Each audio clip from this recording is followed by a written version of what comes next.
ბრალდების მხარის მიერ წარმოდგენილი მტკიცებულებები გახლავთ პირველ რიგში პოლიციელთა ჩვენებები, პირადი შრეკის ოქმი და ასევე თარჯიმნის ჩვენება, რომელმაც მისცა სასამართლო თავის დროზე გამოკითხვის გამოძიების პერიოდში გამოკითხულია ეს პიროვნება და ასევე სასამართლოში მისცა ჩვენება. ეს გახლავთ ის და ასევე ბიოლოგიური ექსპერტიზის დასკვნა. ეს გახლავთ ის მტკიცებულებები, რის საფუძველზეც ედავება ანტონ ჩეჩის სახელმწიფო ბრალდება, თუმცა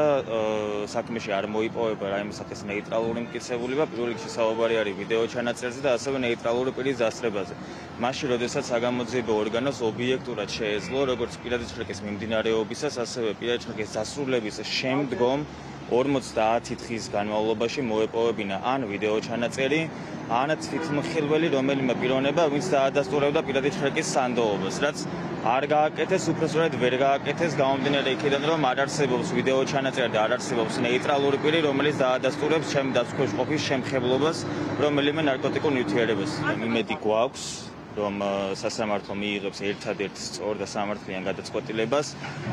თუმცა იმის გათვალისწინებით, რომ აღნიშნული სისხლის სამართლის საქმეშიც იკვეთება პოლიტიკური ქვეტექსტები, აქედან გამომდინარე წინასწარ მოლოდინებზე საუბარი გამიჭირდება, თუმცა აქვე აღნიშნავ, რომ სასამართლოს აქვს სრული შესაძლებლობა, რომ მიიღოს ის ერთადერთი სწორი სამართლიანი განაჩენი, რაც გულისხმობს გამართლებელი განაჩენის გამოტანას და უდანაშაულო ადამიანის გათავისუფლებას.